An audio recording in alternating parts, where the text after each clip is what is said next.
The Jungle Book by Rudyard Kipling. Chapter 1, Part 2. Now you must be content to skip 10 or 11 whole years, and only guess at all the wonderful life that Mowgli led among the wolves, because if it were written out it would fill ever so many books.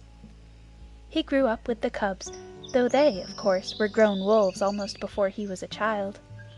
And Father Wolf taught him his business and the meaning of things in the jungle, till every rustle in the grass, every breath of the warm night air, every note of the owls above his head, every scratch of a bat's claws as it roosted for a while in a tree, and every splash of every little fish jumping in a pool meant just as much to him as the work of his office means to a business-man. When he was not learning, he sat out in the sun and slept and ate and went to sleep again. When he felt dirty or hot, he swam in the forest pools, and when he wanted honey, Baloo told him that honey and nuts were just as pleasant to eat as raw meat, he climbed up for it, and that Bagheera showed him how to do. Bagheera would lie out on a branch and call, "Come along, little brother," and at first Mowgli would cling like the sloth, but afterward he would fling himself up through the branches almost as boldly as the gray ape. He took his place at the Council Rock, too, when the pack met, and there he discovered that if he stared hard at any wolf, the wolf would be forced to drop his eyes, and so he used to stare for fun. At other times he would pick the long thorns out of the pads of his friends, for wolves suffer terribly from thorns and burrs in their coats. He would go down the hillside into the cultivated lands by night, and look very curiously at the villagers in their huts. But he had a mistrust of men, because Bagheera showed him a square box with a drop gate so cunningly hidden in the jungle that he nearly walked into it, and told him that it was a trap. He loved better than anything else to go with Bagheera into the dark, warm heart of the forest, to sleep all through the drowsy day, and at night see how Bagheera did his killing. Bagheera killed right and left as he felt hungry, and so did Mowgli, with one exception. As soon as he was old enough to understand things, Bagheera told him that he must never touch cattle, because he had been bought into the pack at the price of a bull's life. "All the jungle is thine," said Bagheera, "and thou canst kill everything that thou art strong enough to kill. But for the sake of the bull that bought thee, thou must never kill or eat any cattle, young or old. That is the law of the jungle." Mowgli obeyed faithfully. And he grew and grew strong, as a boy must grow who does not know that he is learning any lessons, and who has nothing in the world to think of except things to eat. Mother Wolf told him once or twice that Shere Khan was not a creature to be trusted, and that some day he must kill Shere Khan. But though a young wolf would have remembered that advice every hour, Mowgli forgot it because he was only a boy, though he would have called himself a wolf if he had been able to speak in any human tongue. Shere Khan was always crossing his path in the jungle, for as Akela grew older and feebler, the lame tiger had come to be great friends with the young wolves of the pack, who followed him for scraps, a thing Akela would never have allowed if he had dared to push his authority to the proper bounds. Then Shere Khan would flatter them, and wonder that such fine young hunters were content to be led by a dying wolf and a man's cub. "They tell me," Shere Khan would say, "that at council ye dare not look him between the eyes." And the young wolves would growl and bristle. Bagheera, who had eyes and ears everywhere, knew something of this, and once or twice he told Mowgli in so many words that Shere Khan would kill him some day. Mowgli would laugh and answer, "I have the pack, and I have thee. And Baloo, though he is so lazy, might strike a blow or two for my sake. Why should I be afraid?" It was one very warm day that a new notion came to Bagheera, born of something that he had heard. Perhaps Sahi the Porcupine had told him, but he said to Mowgli when they were deep in the jungle, as the boy lay with his head on Bagheera's beautiful black skin, "Little brother, how often have I told thee that Shere Khan is thy enemy?" "As many times as there are nuts on that palm," said Mowgli, who naturally could not count. "What of it? I am sleepy, Bagheera, and Shere Khan is all long tail and loud talk, like More the Peacock. But this is no time for sleeping. Baloo knows it. I know it. The pack know it. and even the foolish, foolish deer know it. Tabaqui has told thee too." "Ho, ho!" said Mowgli. "Tabaqui came to me not long ago with some rude talk that I was a naked man's cub and not fit to dig pig nuts. But I caught Tabaqui by the tail and swung him twice against a palm tree to teach him better manners." "That was foolish, for though Tabaqui is a mischief maker, he would have told thee something that concerned thee closely. Open those eyes, little brother. Shere Khan dare not kill thee in the jungle. But remember, Akela is very old, and soon the day comes when he cannot kill his buck, and then he will be a leader no more.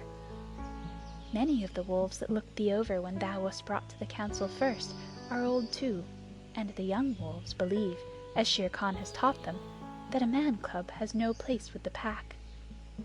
In a little time thou wilt be a man."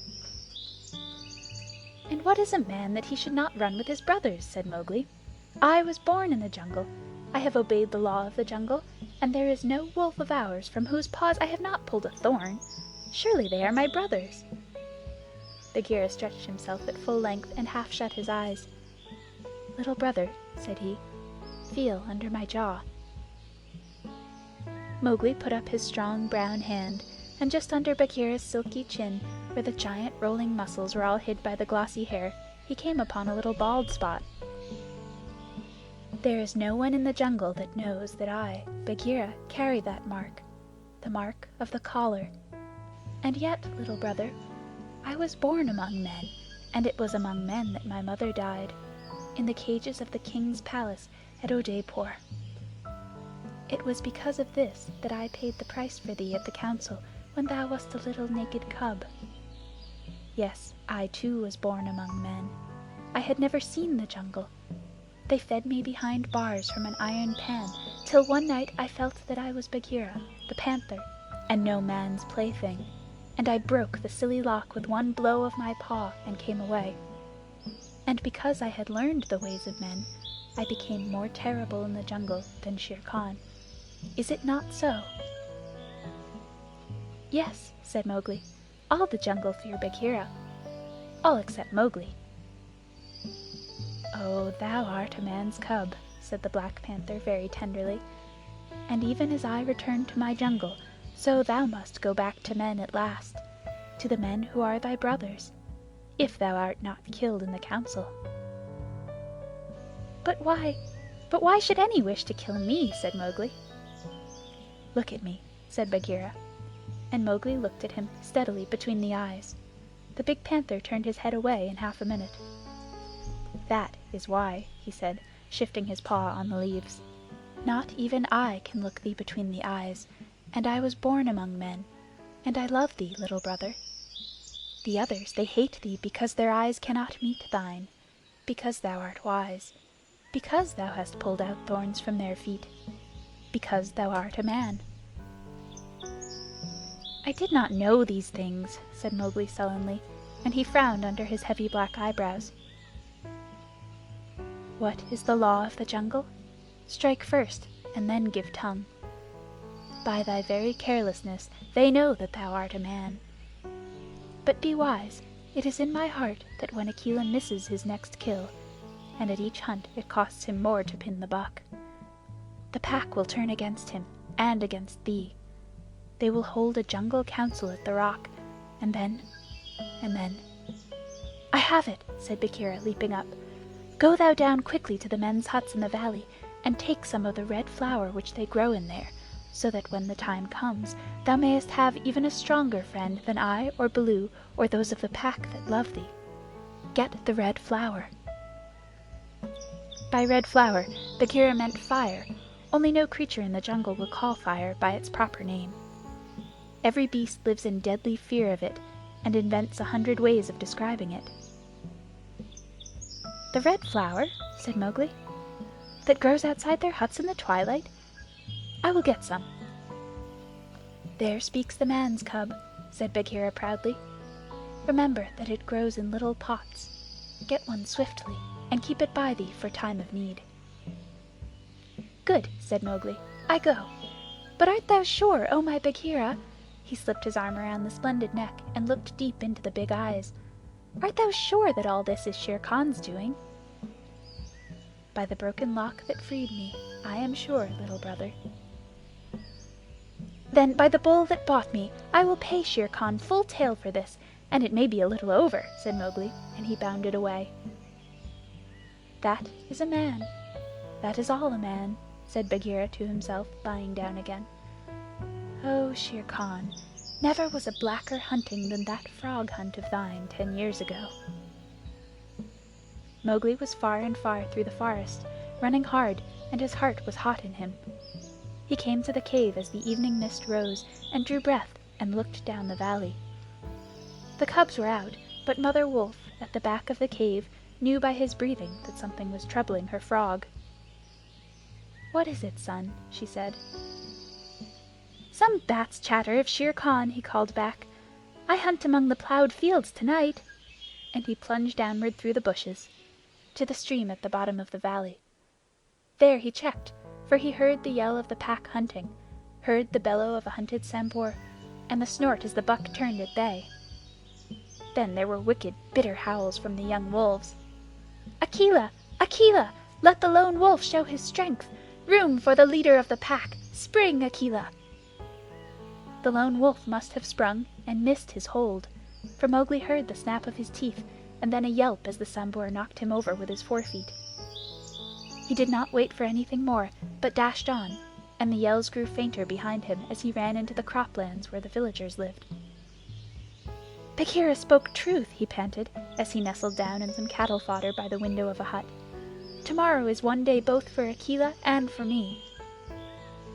Then he pressed his face close to the window and watched the fire on the hearth.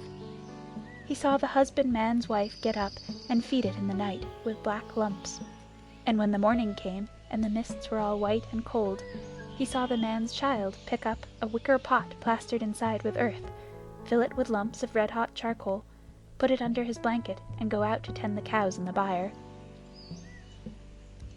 "Is that all?" said Mowgli. "If a cub can do it, there is nothing to fear."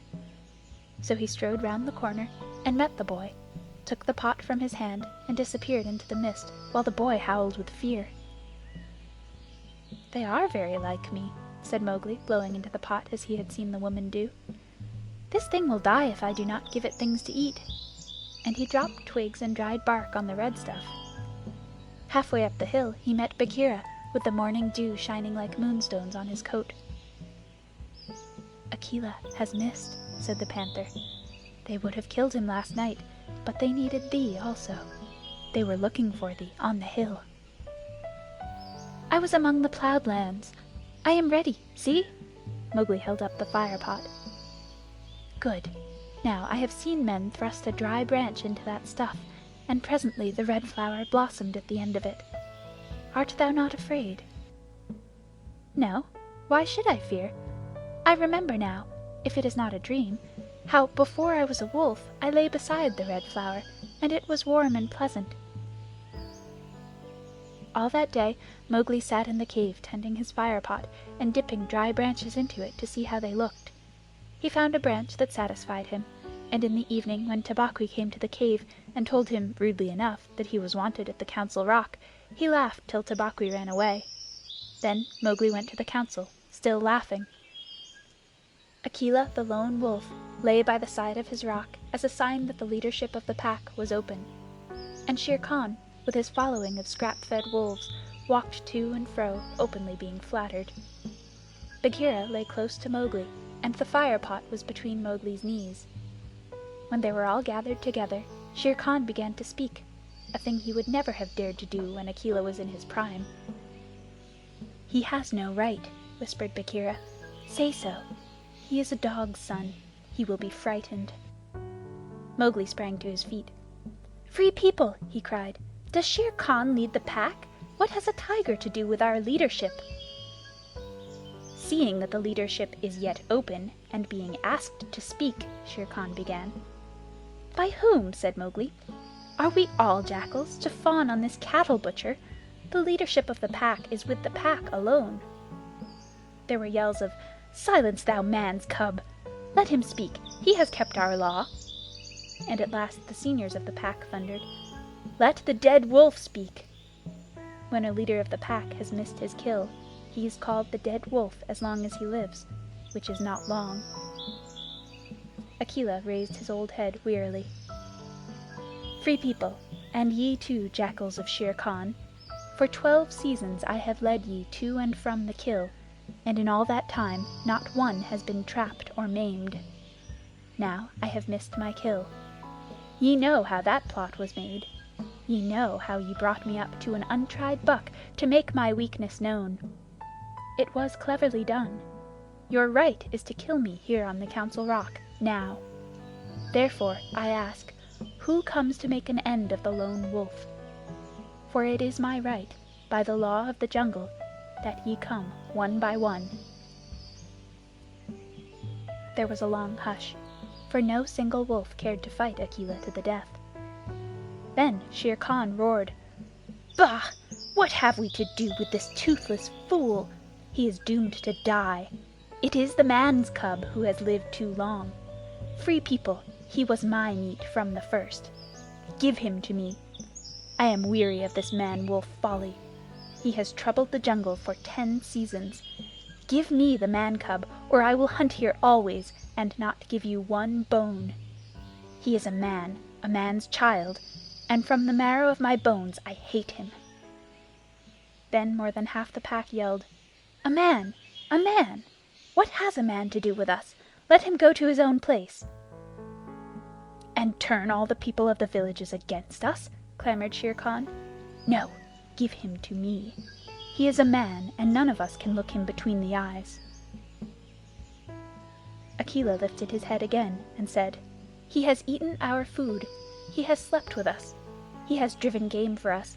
He has broken no word of the law of the jungle.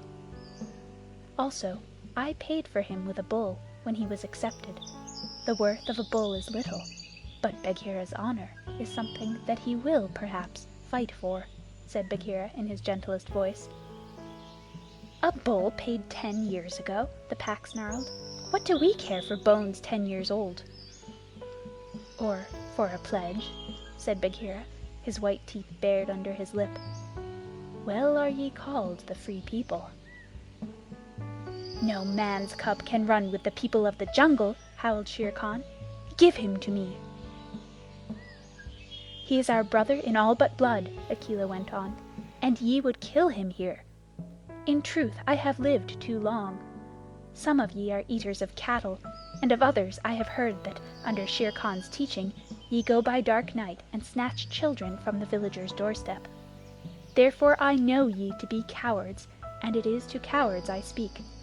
It is certain that I must die, and my life is of no worth, or I would offer that in the man-cub's place. But for the sake of the honor of the pack, a little matter that by being without a leader ye have forgotten, I promise that if ye let the man-cub go to his own place, I will not, when my time comes to die, bear one tooth